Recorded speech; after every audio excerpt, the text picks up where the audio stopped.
오늘 하나님께서 우리에게 주시는 말씀은 구약성경 룻기 1장 1절에서 18절까지 말씀입니다. 구약성경 402쪽입니다. 봉독해 드리겠습니다. 사사들이 치리하던 때에 그 땅에 흉년이 드니라.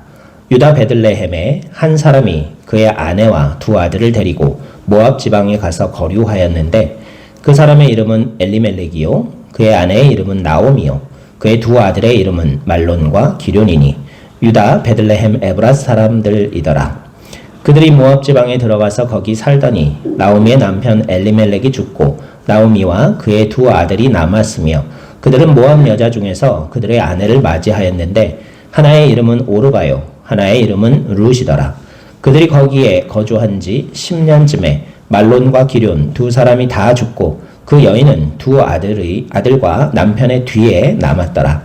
그 여인이 모압 지방에서 여호와께서 자기 백성을 돌보시사 그들에게 양식을 주셨다 함을 듣고 이에 두 며느리와 함께 일어나 모압 지방에서 돌아오려 하여 있던 곳으로 나오고 두 며느리도 그와 함께하여 유다 땅으로 돌아오려고 길을 가다가 나오미가 두 며느리에게 이르되 너희는 각기 너희 어머니의 집으로 돌아가라.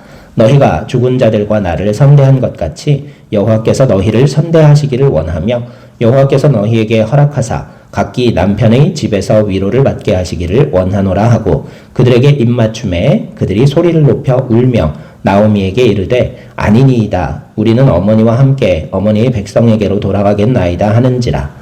나오미가 이르되 내 딸들아 돌아가라. 너희가 어찌 나와 함께 가려느냐. 내 태중에 너희의 남편 될 아들들이 아직 있느냐. 내 딸들아 되돌아가라. 나는 늙었으니 남편을 두지 못할지라. 가령 내가 소망이 있다고 말한다든지 오늘 밤에 남편을 두어 아들들을 낳는다 하더라도 너희가 어찌 그들이 자라기를 기다리겠으며 어찌 남편 없이 지내겠다고 결심하겠느냐. 내 딸들아 그렇지 아니하니라. 여호와의 손이 나를 치셨으므로 나는 너희로 말미암아 더욱 마음이 아프도다 하매 그들이 소리를 높여 다시 울더니 오르바는 그의 시어머니에게 입맞추되 룻은 그를 붙쫓았더라. 나오미가 또 이르되 보라 내 동서는 그의 백성과 그의 신들에게로 돌아가니 너도 너의 동서를 따라 돌아가라 하니 룻이 이르되 내게 어머니를 떠나며 어머니를 따르지 말고 돌아가라 강권하지 마옵소서. 어머니께서 가시는 곳에 나도 가고 어머니께서 머무시는 곳에서 나도 머물겠나이다. 어머니의 백성이 나의 백성이 되고 어머니의 하나님이 나의 하나님이 되시리니 어머니께서 죽으시는 곳에서 나도 죽어 거기 묻힐 것이라. 만일 내가 죽는 일 외에 어머니를 떠나면 여호와께서 내게 벌을 내리시고 더 내리시기를 원하나이다 하는지라. 나오미가 룻이 자기와 함께 가기로 굳게 결심함을 보고 그에게 말하기를 그치니라. 아멘. 할렐루야. 우리가 인생을 살다 보면 누구나 흉년을 만날 때가 있습니다. 그것이 경제적인 위기일 수도 있고 건강의 문제나 혹은 사람과 사람의 관계의 단절일 수도 있습니다. 오늘 본문 룻기는 바로 이 흉년의 이야기로 시작됩니다.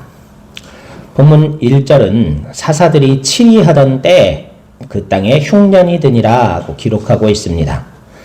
약속의 땅 베들레헴, 본래 떡집이라는 뜻을 가지고 있는 이 베들레헴에 하나님의 은혜를 상징하는 떡이 떨어져 버렸습니다.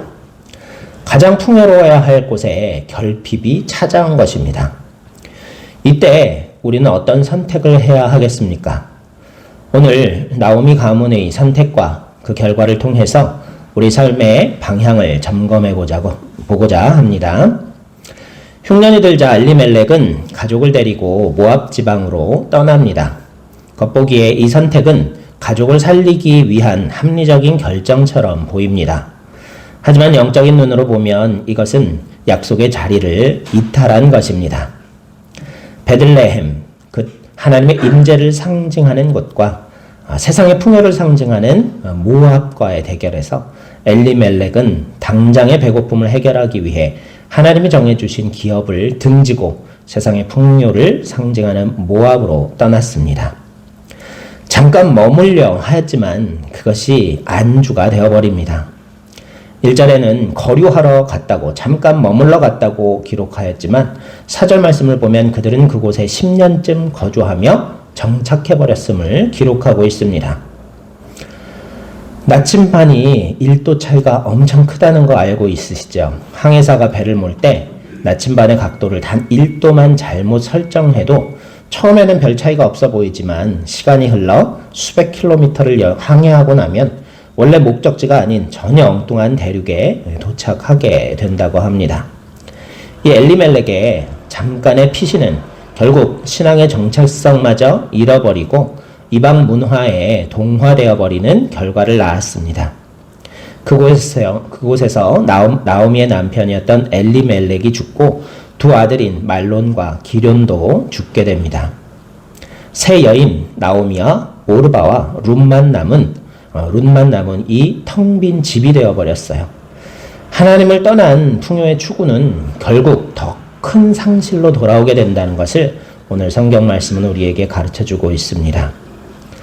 모든 것을 잃고 절망의 끝에 섰을 때 나오미에게 복된 소식이 들려옵니다. 6절을 보면 여호와께서 자기 백성을 돌보시사 그들에게 양식을 주셨다 함을 들었다고 기록되어 있어요. 이처럼 하나님의 백성의 회복은 듣는 것에서부터 시작됩니다. 세상의 소음이 아니라 하나님의 일하심에 귀를 기울여야 합니다. 나오미는 이제 그 복된 소식을 듣고 결단합니다. 비록 빈손이고 부끄러운 모습이지만 다시 약속의 땅으로 돌이키기로 결심합니다. 이것이 바로 회개입니다. 방향을 돌려 하나님께로 향하는 것, 그것이 성경이 말하는 회개인 줄로 믿습니다. 나오미는 길을 떠나며 두 며느리에게 친정으로 돌아가라고 권유합니다. 여기서 우리는 두 종류의 선택을 보게 됩니다.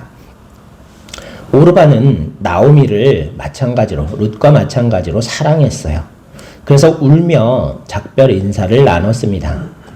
하지만 그녀의 선택은 결국 모압이었습니다. 그녀는 나오미에게 입을 맞추고 자기 백성과 자기 신들에게로 돌아갔습니다. 오르바는 시어머니 나오미를 향한 좋은 감정은 있었지만 삶의 결단은 없었던 것입니다. 카일 아이들먼이라는 사람이 쓴 책 Not a Fan이라는 책에서 보면 예수님을 그저 좋아해서 따르던 수많은 무리들과 삶을 던져서 예수님의 제자로 따르던 이 제자를 구분합니다. 오늘 우리는 그저 우리에게 복과 은혜를 주시는 예수님이 하나님이 좋아서 따르고 있는 것은 아닙니까?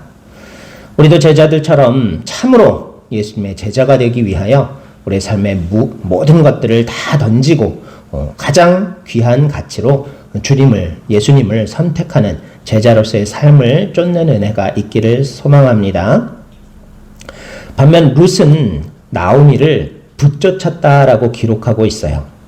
여기서 붙쫓다라는 단어는 히브리어로 다바크라고 하는데요. 이 뜻이 찰떡처럼 달라붙다 혹은 연합하다라는 뜻을 가지고 있습니다. 창세기에서 부부가 연합하여 한 몸이 됐다라고 쓸 때 사용되는 바로 그 단어입니다. 룻은 시어머니의 불행한 처지에도 불구하고 그 배후에 계신 하나님을 바라보고 선택한 것입니다. 과거 알프스산을 등반하던 두 명의 산악인이 있었는데요. 먼저 앞서갔던 많은 사람들이 이 너무 추위에 길에서 이렇게 동사해 있는 모습들을 보게 됩니다.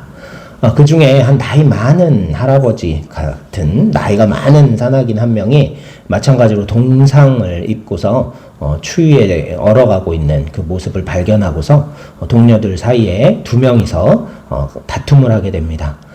어떻게 죽어간 사람을 버리고 갈 수 있냐, 아직 살아있으니까 우리가 같이 데리고 가자 하고, 한 사람은 아니다, 우리까지 그 사람 때문에 다 같이 얼어 죽을 수도 있다 그래가지고 한 명은 그 사람을 데려가기를 거절하고 혼자 먼저 서둘러 내려갔다고 합니다.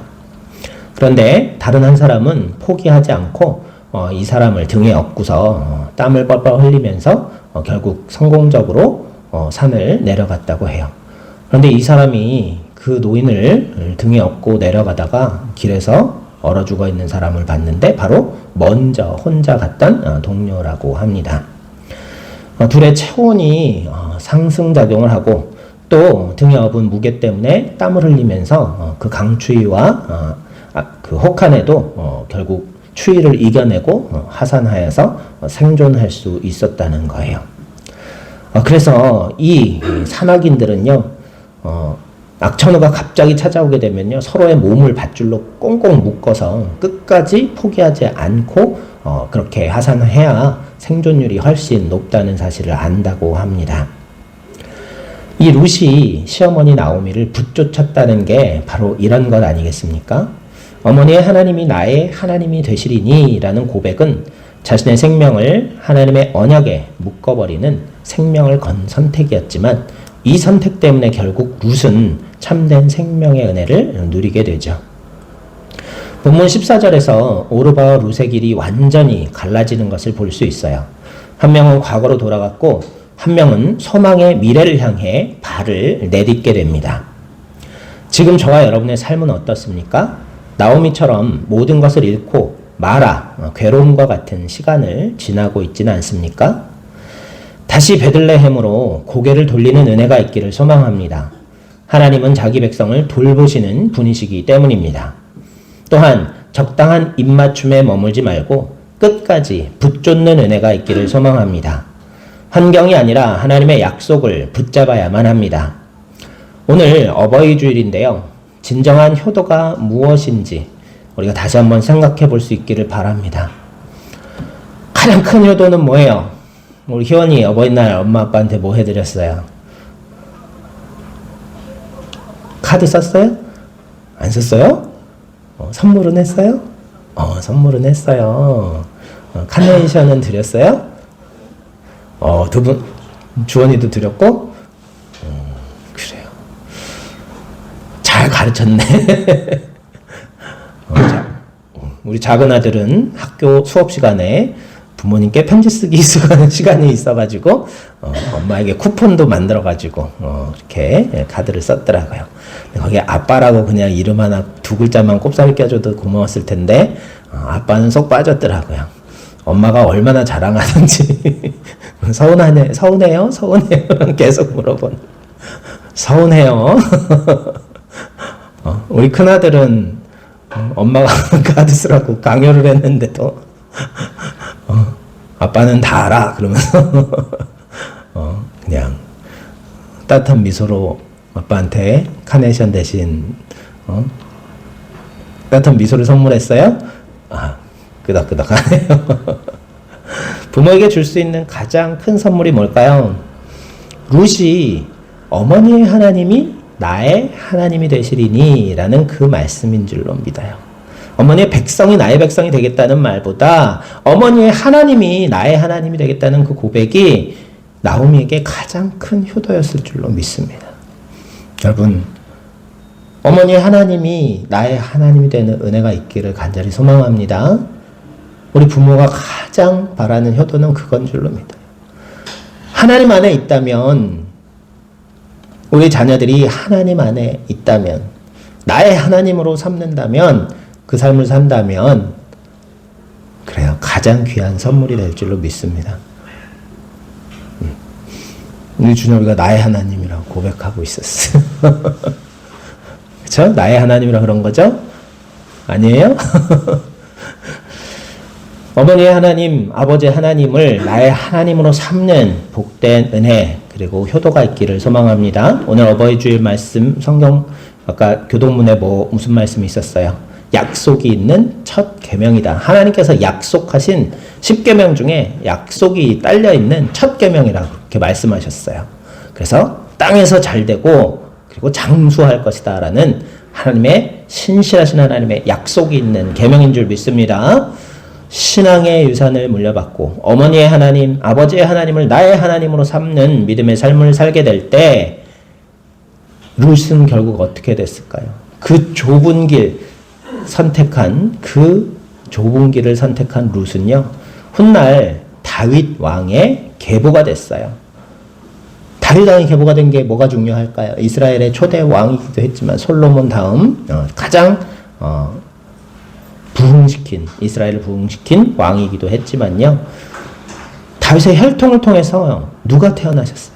예수 그리스도가 태어나셨다는 거예요. 이 룻이 결국은 보아스라는 사람과 만나서 다시 자식을 낳아서 오벳이라는 아들을 낳게 되고요. 이 오벳이 이새의 아버지예요. 이새가 누구를 낳았을까요? 바로 다윗을 낳았어요. 이새의 아들 다윗이에요. 그리고 다윗의 혈통에서 어떻게 됐어요? 예수님께서 오셨죠. 우리의 보잘것없어 보이고 지금은 뜻을 모르겠고 가치를 모르겠는 이 작은 순종 한 걸음이 가문을 살리고 시대를 살리는 하나님의 은혜의 통로가 될 줄 믿습니다. 텅 빈 우리 인생을 하나님의 은혜로 가득 채우실 그날을 기대하며 오늘 다시 기도의 자리 그리고 말씀의 자리인 베들레헴으로 돌아가는 저와 여러분이 모두 되시기를 간절히 축원합니다. 기도드리겠습니다.